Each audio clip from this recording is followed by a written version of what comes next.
trip.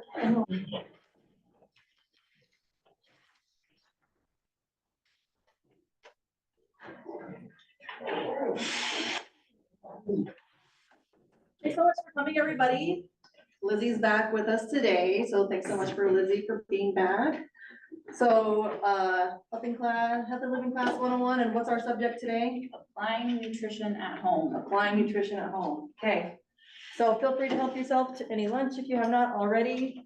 We have Zoom going online. If we have any Zoom questions online, we can get those submitted through the chat, okay? So we'll go ahead and give it away to Lizzie. Hey, thank you, Mitzi. How is everyone doing today? Good. Enjoying this cold weather? Avoiding it. We're not snowing yet, so I feel kind of blessed, but not so good. Snow tonight. I know, don't tell me I'm that. not very happy about it. I know, I'm not either, but I don't think it'll stick, so at least that's That's what I'm hoping. positive. I know, fingers crossed. So to do a little introduction, I don't think I did this last week, but my name is Lizzie and I'm a registered dietitian. I graduated school back in December, so I'm a little fresh and new, but thank you for being here, and I do love nutrition. So I am part of the Portland Diabetes and Nutrition Education Clinic, and on our team, we have certified diabetes educators, registered nurses, and also registered dietitians to help with the community with health and wellness and nutrition as well. So some class guidelines are the same as what they were last week, so please be respectful to others, and also please silence your cell phones. I don't even think I silenced mine, so there you go. I did it now, so I can follow the rules.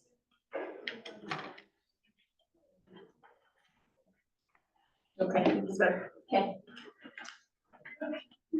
It'll go, hopefully.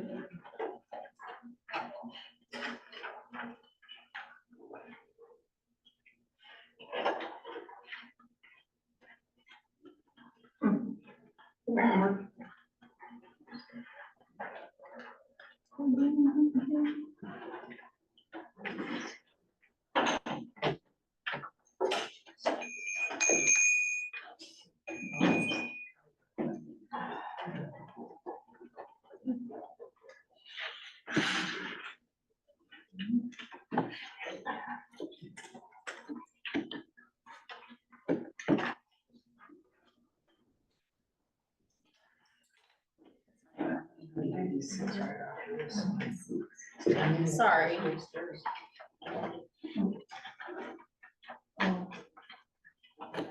Now is it working? Okay, cool. All right. Oh, no, okay, thank you. Okay, so do you remember in our second class, we set some SMART goals? Does anyone remember what that class kind of talked about and maybe what was one of the goals that you had? And is anyone willing to share the goal that they had and kind of how it's going? Eating healthier. Eating healthier? Awesome. So what have been some things that you've been able to implement to eat healthier? I found that I really, really, really like roasted vegetables. Roasted vegetables. I love it. That's I'll do awesome. a whole sheet pan Mhm. of them and eat them for several days. And that's all I eat Mhm. when I roast them, That's awesome. Yeah. unless my dogs steal them and eat half of them off of the, You might need to cook them more frequently. I was on my way out and I just pulled a tray out of the oven, set it on top of the stove to cool while I was gone. And I came back and there was about a third of them left. Oh my gosh. Darn dogs. That's funny.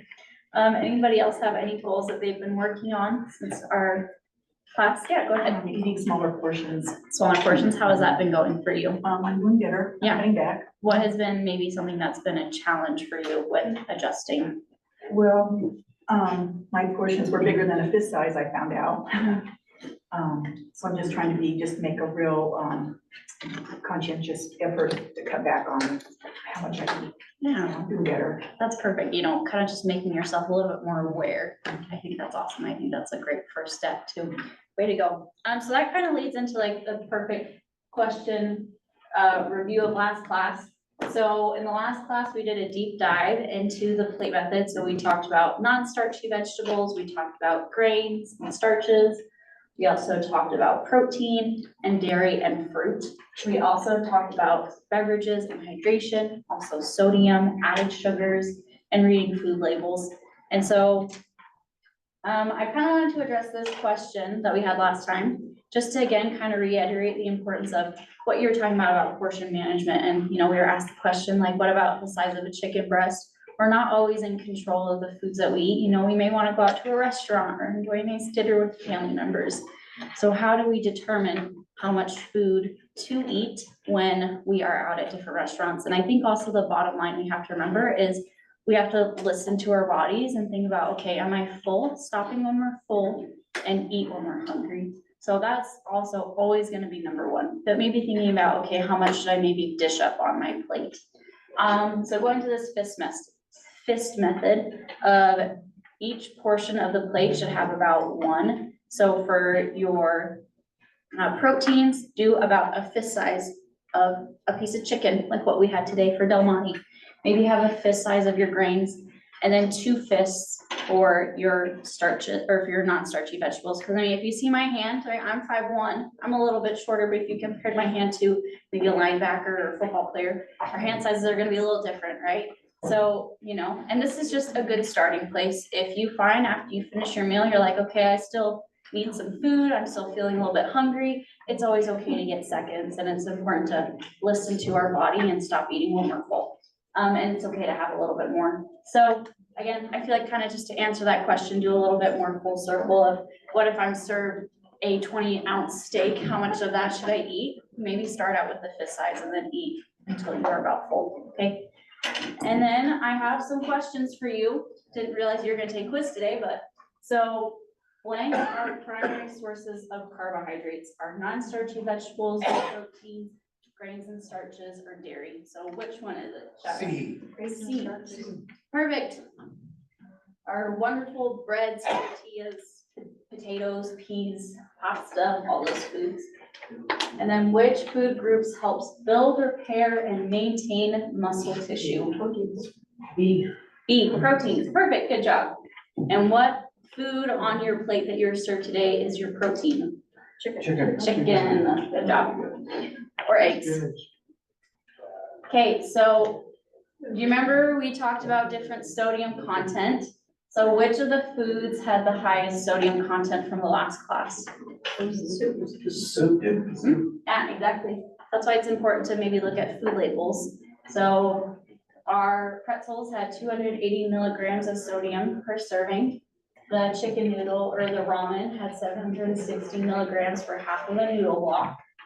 And then the Progresso had a 15-20 milligrams of sodium in just 1 cup. So, maybe focusing on whole foods that don't have sodium naturally added in them.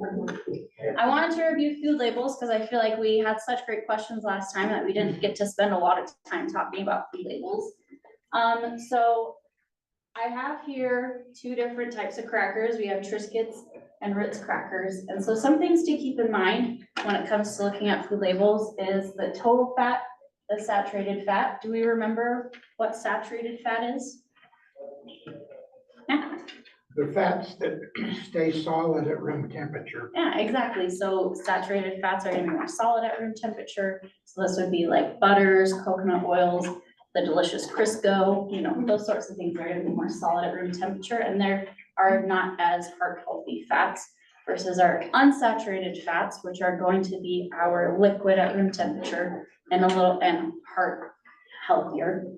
So like avocados, nuts, those sorts of whole grains, those have some fats. So you may look at a food label and you're like, wow, how come I don't see unsaturated fats? I feel like those are an important part of our health.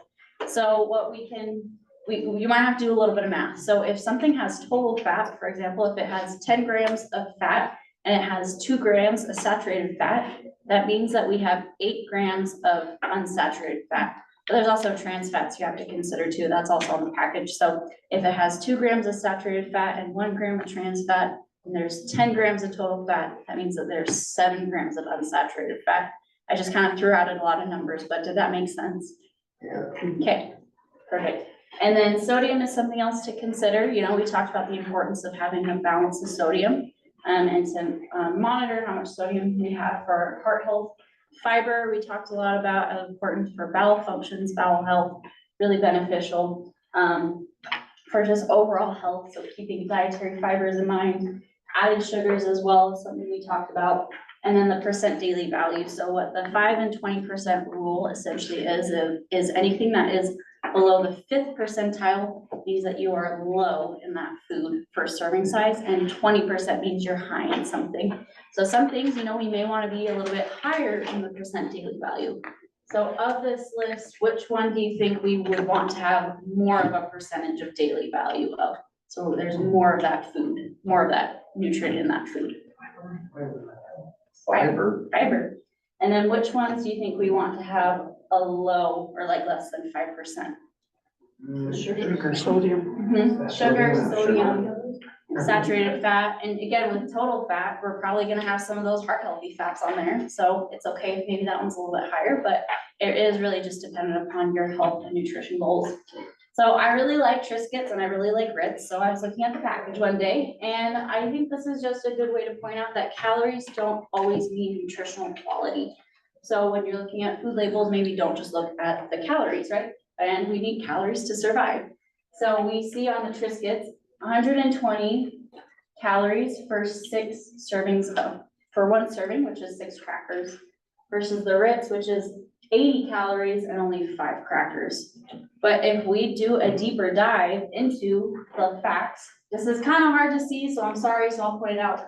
But in Triscuit crackers, they have 3 grams of fiber, they have 3 grams of protein, and they have 3.5 grams of our healthy fats, and it has 0 grams of saturated fat, 0 grams of added sugar, and I think it's 160 milligrams of sodium, versus the Ritz, where it just has 4.5 grams of fat, 1.5 grams of saturated fat, 130 milligrams of sodium, 0 grams of fiber, about 1 gram of added sugar, and less than 1 gram of protein. And so, again, doing a deeper dive into comparisons of these crackers, but also give yourself food freedom as well. If you absolutely hate Triscuits and you love Ritz, you can enjoy the Ritz, but maybe try adding some protein and fiber in other places in your diet so that you can still enjoy the Ritz crackers and don't feel guilty about eating them, right? So again, this is just giving yourself some knowledge and choices to help you make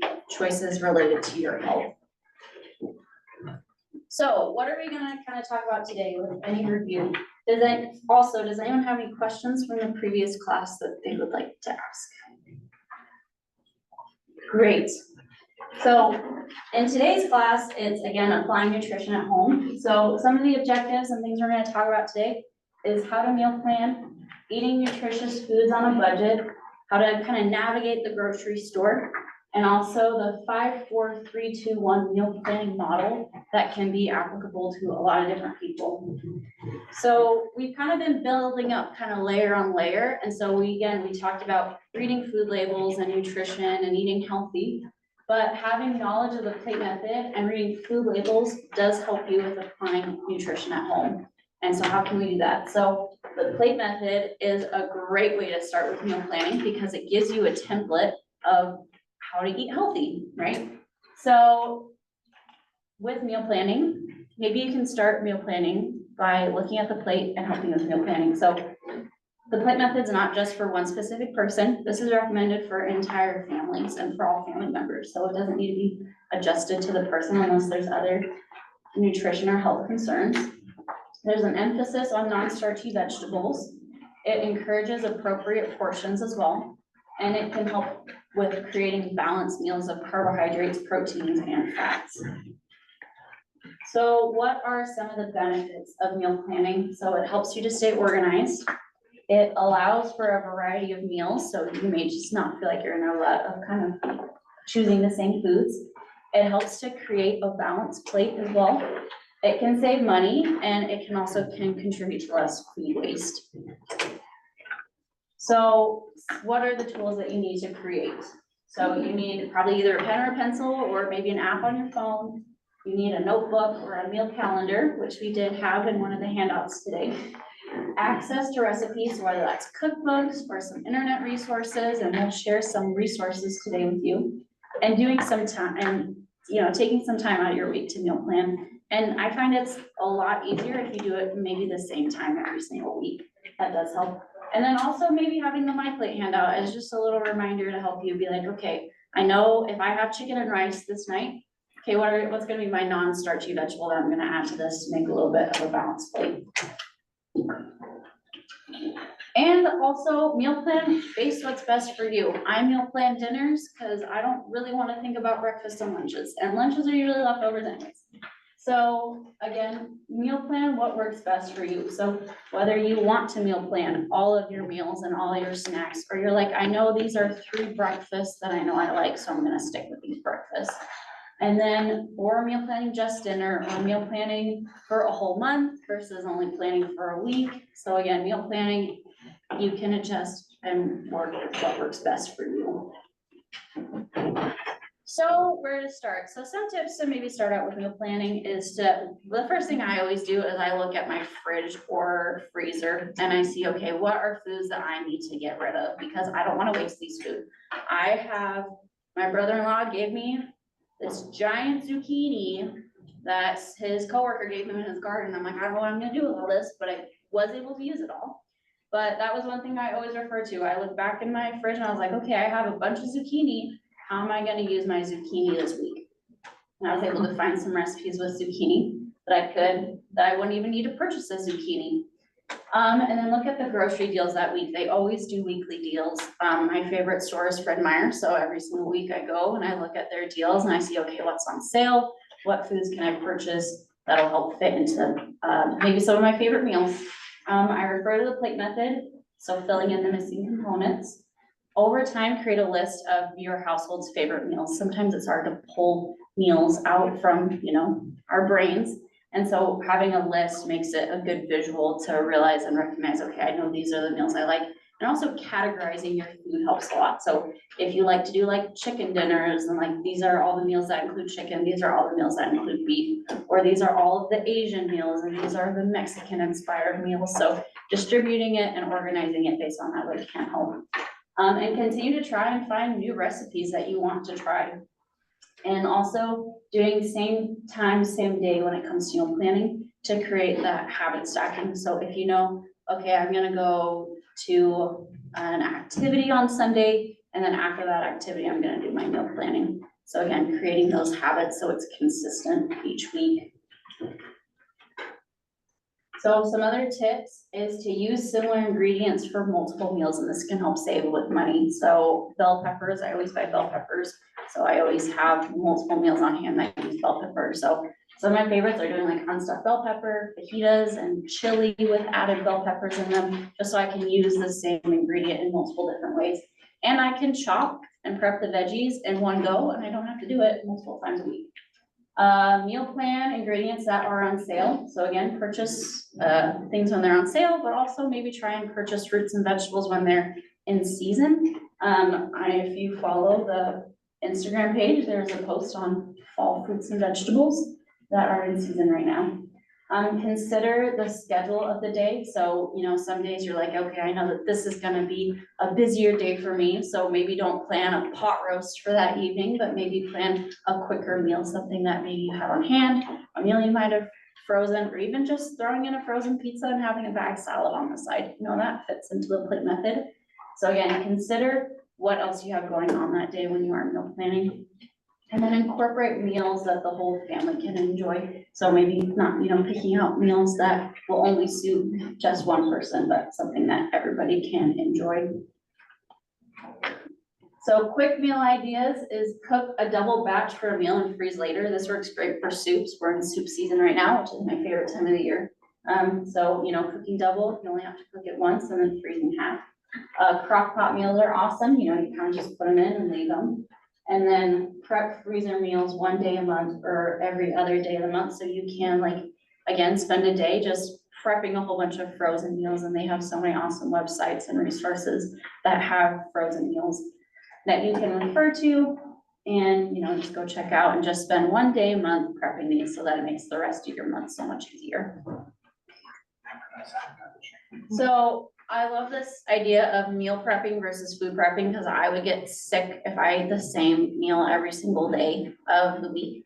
So I like to more so do food prepping versus meal prepping. So what this is essentially you prepare elements of foods that can go into your meals.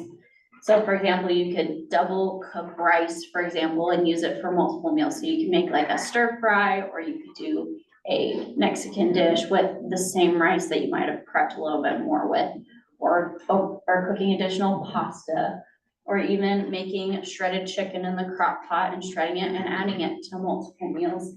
So with shredded chicken, you could add it to soups or do enchiladas. You can top it with salads. There's lots of different things you can do with that chicken. But make sure to be food safe as well. So if you know that you're not gonna eat this chicken, the chicken that you cooked, probably left more than 5 days out, then maybe freeze that chicken again for food safety. And then also preparing vegetables and fruits so that they're easier to grab so that you're more likely to use them. I mean, I know we're out of watermelon season, but if I just cut a slice of watermelon every single time I want a watermelon, I probably wouldn't eat it as much because I'd have to dirty a piece of cookware, I'd have to dirty a knife just to have a piece of watermelon. And so knowing that about myself, I would always prep and cut up watermelon so that it was easier for me to grab. And I mean, it's the same with my husband too, with like cantaloupe, for example. He's not gonna eat the cantaloupe unless I cut it up for him. So, you know, think about those sorts of things. And then again, cooking double portions to be used later in the week with grains or rice or whatever is more shelf stable, that can be enough. Another tip would be to maybe set like a daily theme for the week. So doing like a Taco Tuesday or a Mexican theme night, Mediterranean, meatless Monday, sheet pan dinner. So you only have one cooking utensil you use. You do a salad night, breakfast for dinner, a seafood night, doing a beef night, you know, so there's lots of different, you know, you can set yourself some themes to make it easier. So again, going back to if you know that you have a list of meals that your family loves, you can refer to that list and be like, okay, I know that this is an idea from this menu, and you know that that's gonna be on your Monday schedule. So again, just to make things a little bit easier, a little bit more organized for you. So here are some resources. So apps that create grocery lists for you after you plug in a recipe. So there's Recipe Keeper, Whisk, and Yumly, apps that give you recipe ideas with foods that you have on hand. So Cooklist, Super Cook, I don't know how to say that, Epicurious, recipes with meal plans for purchase. So Budget Bites, Mel's Kitchen Cafe, Kelsey Nixon, and then the free recipe and meal plans is Skinny, Tasty, and the Diabetes Food Hub. So why don't we just take a few minutes, and I'm gonna pull up Super Cook because I'm more familiar with that website, so that we can kind of see what it looks like. So what are some ingredients in your pantry that we could input into the website? Like green beans, chicken, Black beans and tomatoes. black beans and tomatoes, perfect.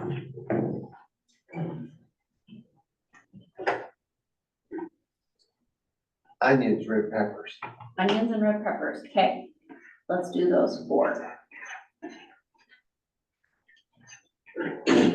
Get started. So here on this side, we have like our pantry.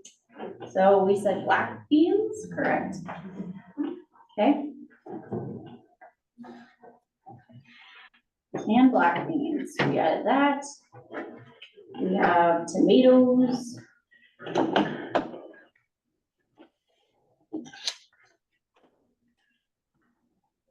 And you said bell peppers as well?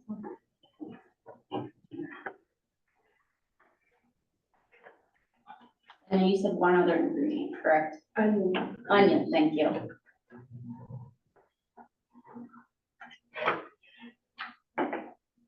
So we have a whole bunch of different recipes that kind of come up. Let's see. Find. So key ingredients that I have to use this. Oh. I'm so bad with technology. So you can hit these key ingredients. You can say we have black beans and tomatoes and bell peppers. Sorry. An onion.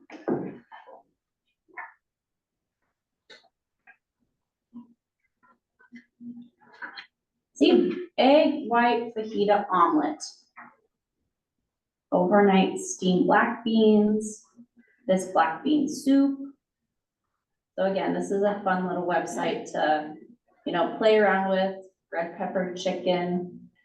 And it tells you the ingredients that you're missing. So with this recipe, it says you're missing chicken breast, rice, and stewed tomatoes. So again, just, this is a really handy website for, if you're like, I don't know what to do with all this food, then like that. And then another one that we mentioned was the Diabetes Food Hub.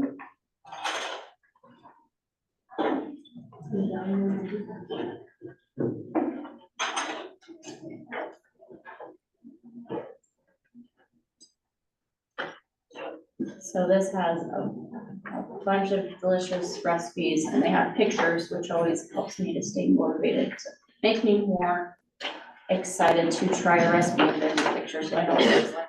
But these no bake peanut butter and chocolate bites, that looks good. That looks like a good snack. So this is another great website. It gives the nutritional value, gives you the ingredients, gives you the prep time. So again, this is a very simple website. There's a lot of really delicious and healthy recipes in them. Okay.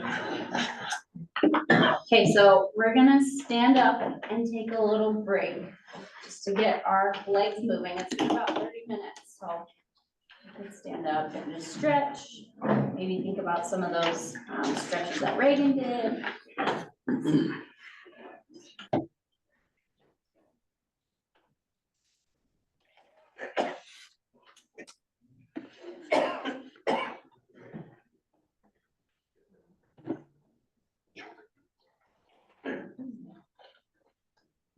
I have a question for you. Yeah. Does applesauce change the texture of a recipe? If you're substituting applesauce for oil, does it change the texture of the? I've never done that before, but I believe you have changed applesauce. You switched applesauce with oil. Correct? Yes, 1 to 1. Does it change the texture at all for you? No, It doesn't. Something I should do. I just like oil so much, so Case lot sells. Yeah. 5 pieces of applesauce. Yeah. Cheaper than oil. Yeah, it's really sweet. I feel like oil has got so expensive recently. Yeah.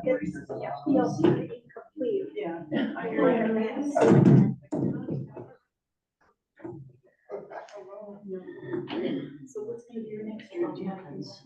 No, spring, yes.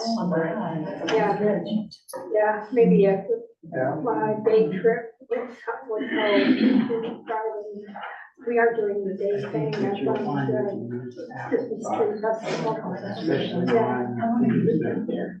2 years. Drier, Do you like it? so moist and It's really fun. moist when So like a, they come out of there. Lots of. Retirement apartment. Not really that wrong. Yeah.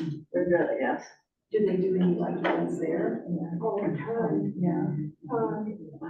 Every Monday morning coffee club, we get coffee and donuts. So check my I calendar. have see it what I've got in in there. for the week and bingo quite a bit. They do like.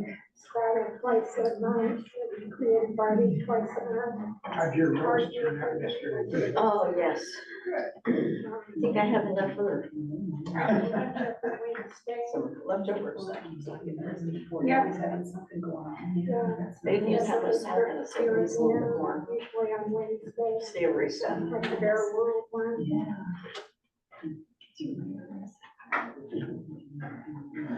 Okay, I think we'll start to come back soon. If you're ready and you feel loose and your legs are awake again. Have enough for junior French dip sandwiches. Love French dip sandwiches as well.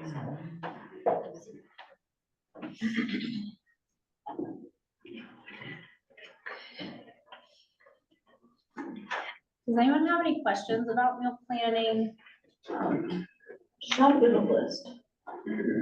Shop with a list. Yes, that's a very good tip. Not when you're hungry. And not when you're hungry. Okay, so now that leads us right into the next part, which is where we're gonna talk about. Let's wake up again.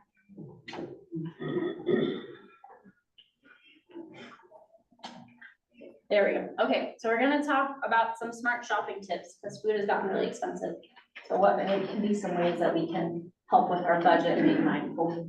So we, remember last time we kind of talked about frozen and canned options, you know, frozen is best and then canned is next because canned will maybe have, canned will have more sodium content versus frozen, but canned is always nice to have on hand because you don't need to store it in a freezer, and I swear my freezer is always so full.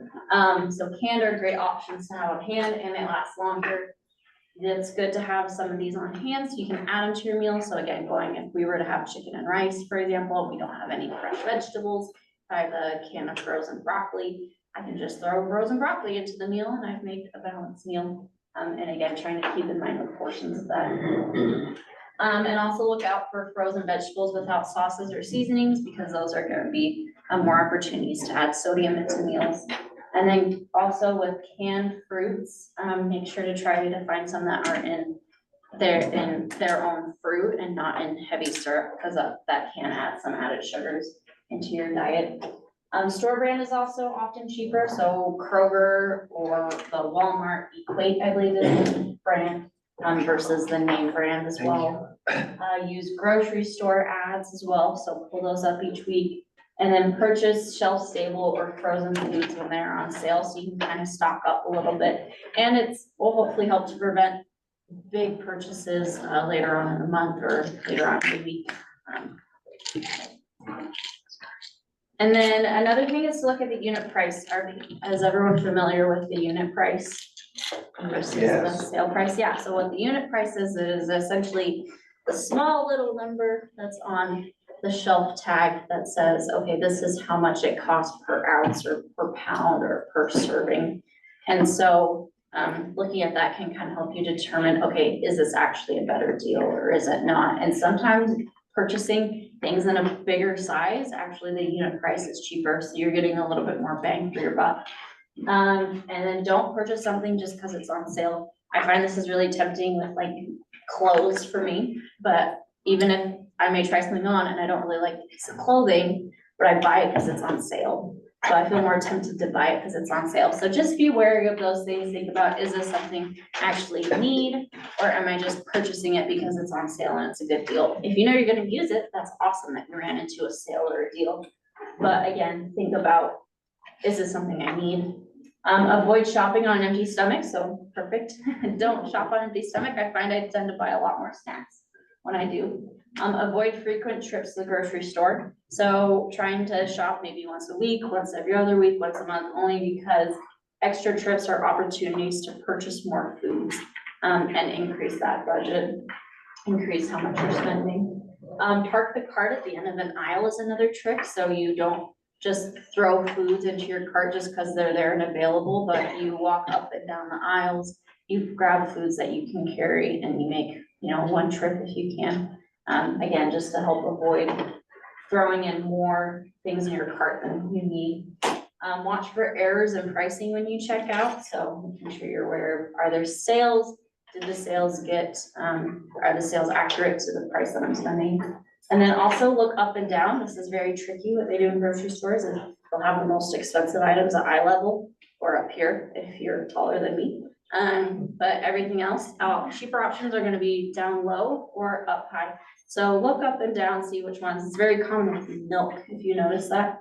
The milk is always, below is always like 20 or 30 cents cheaper than the one at eye level. So look up and down, look at your options. And then end caps are meant to catch your eye. So just be aware of that. And they may not be the best deal on the end caps, and they also may not be the healthiest foods to maybe have on hand. Some additional saving tips is to maybe add a meatless meal to the menu.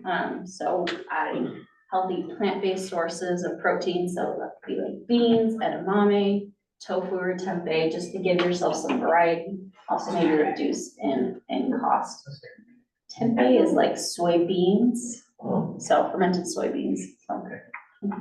And then plan meal. So again, going back to this, plan meals based on what you already have in your pantry, so you don't need to purchase additional food. So again, just being aware of your pantry, making sure you know what foods are there. Choose seasonal fruits and vegetables. Something else is plant a garden. Planting gardens, maybe increase your fruits, vegetables, have different variety, and it's also kind of fun to plant a garden. I planted cherry tomatoes this year for the first time and I got about 2 handfuls. So hopefully next year I'll get a little bit more. And then how to shop the grocery store. Has anyone ever noticed that we have more, has anyone ever heard of the shop the perimeter rule? Yep. Yeah, very common. And the reason for that is the majority of these foods are gonna be more of our whole foods. So we have produce, our seafood, meats, eggs and dairy, but don't avoid the middle row. You know, there are some really, really good things that we can get in the middle row aisles. So what do you think are some of the common healthier foods that can be found in middle aisles?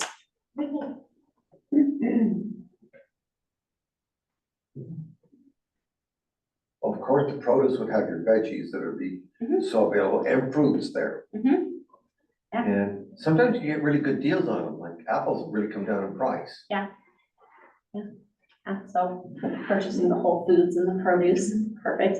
We talked. Different grains in the middle. Mhm. So if you're exploring, you know, if it's rice is kind of usual for you, if you're starting to look for something new, quinoa might be another grain you'll find in the middle. Yeah, and so I mentioned grains, also like breads, for example, getting whole grain breads. Seasonings. Seasonings, yeah, exactly, make your food taste a little better with some seasonings, perfect. Also some like canned foods as well, we talked about having some canned beans on hand, canned vegetables, again, maybe looking for the low sodium options, canned tuna, canned chicken. There's lots of healthier foods that can be found in the middle aisle, so don't be afraid of them, you know, and don't feel bad if you go in the middle, right? You can go in the middle, okay? Nuts and seeds as well, those are probably gonna be in the middle. And then we have some local resources that you can use to help with reducing costs. So there's the My Plate, so the organization with My Plate, they have this Shop Simple app that gives you resources on their website of places that are local. They have local farmers markets and different ways to buy deals. I like this website too. I'll click on it.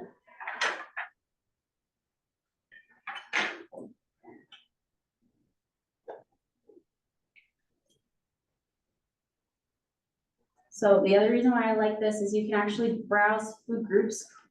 So let's say we have some brown rice on hand. It gives you the nutritional value of it, some tips on how to cook it, how to prepare it, how to store it. And then it also has some recipes that you could try. So enchilada rice, southwestern pepper cups, brown rice tabbouleh.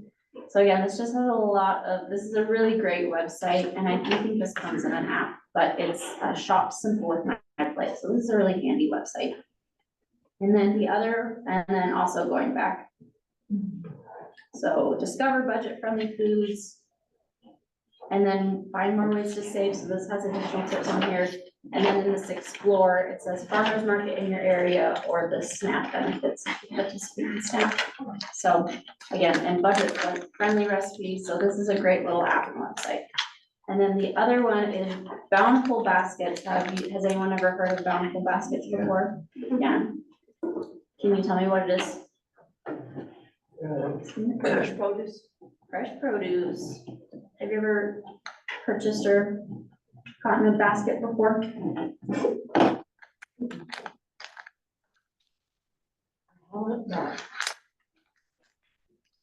My children have, Yes. They split it. there's a lot that comes in there. Yeah, a lot of food. So we'll change this to Idaho. And then we'll go to Pocatello. So this is the pickup place. It's Southeastern Idaho Public Health. Friday evening pickup, so you can pick up a basket of food and learn more information about it. It's fruits, vegetables, surprise you basket. I think they also have some grains on there as well, some breads and things like that at a discounted price, so. Yeah, so this coming Monday is open, they'll open at noon on Monday and close at noon on Tuesday orders. Oh, If you're a first time basket person, you pay a $3 charge, so it's pretty much just buy a basket, an actual basket that stays there.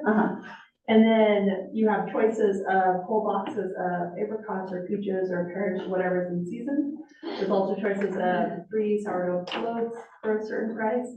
but you have to buy a basket to be able to purchase the other add-ons. Okay, And then one basket equals a full basket of vegetables and a full basket of fruit. that's awesome. And it changes every week. It's really cool. So it's $3 to purchase a basket and then you kind of just, that's Well, what. it's the basket itself, and it's the very first time you log in. Yeah, And then it's about $22 for your basket of fruit and basket of vegetables. And okay, the first time they opened up here in Pocatello in March, it was about 60 pounds of fruit. wow, It was a lot. wow, Since then, it's gone down just a little bit. It's not a full 60 pounds, but it's still a lot of produce for your $22. that's awesome. So, And then after that, yeah. go ahead. No, you're. Yeah. So if you couldn't hear it in Zoom, I'm gonna try and reiterate what was said in class, but it's $22 for the basket of food after you purchase the basket initially and After it, your very first time. after your very first time. And So your then, very first time will be $25, that's the $3 plus. your Yeah. 22. first one's 25 and then afterwards it's 22. And then you can do the add-ons of like sourdough or different types of breads. And you have to order in that 24-hour period. Yeah. And you go pick up on Friday at 4:30 at the health center.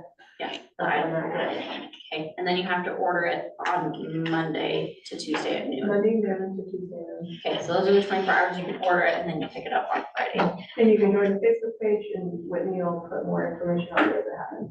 Awesome, so there is a Facebook page. Thank you for all that information. That is incredibly helpful. So now we're gonna talk about the 5, 4, 3, 2, 1 model.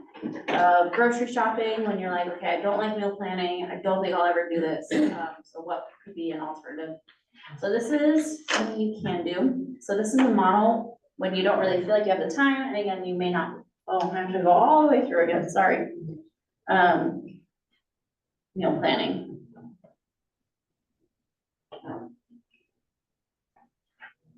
Okay, so what it essentially is it means that there are 5 fruits and vegetables.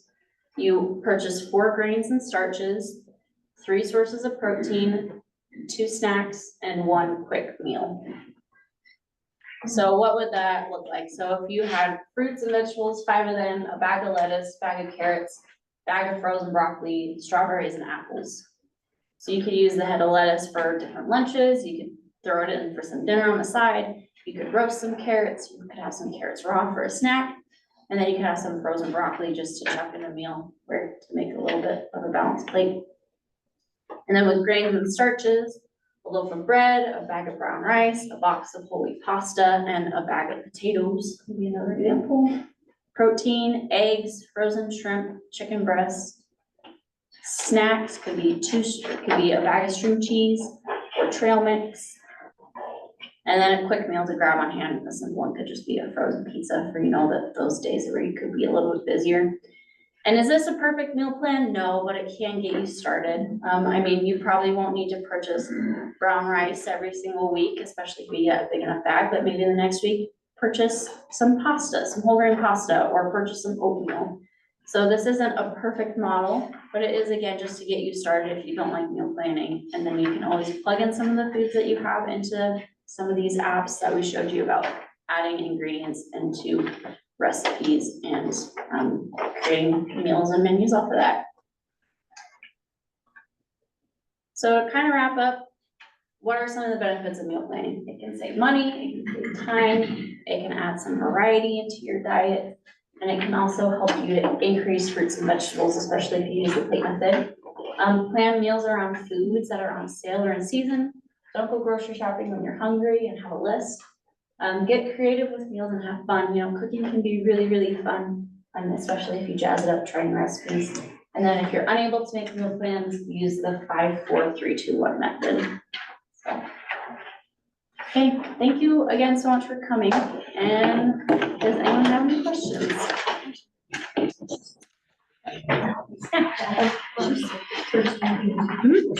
Yeah, you. I feel like I've been living under a rock. I knew nothing. I've never heard of these, the diabetes food hub. Yeah. Why don't they make that stuff more on top of And, Social media. I know. There you go.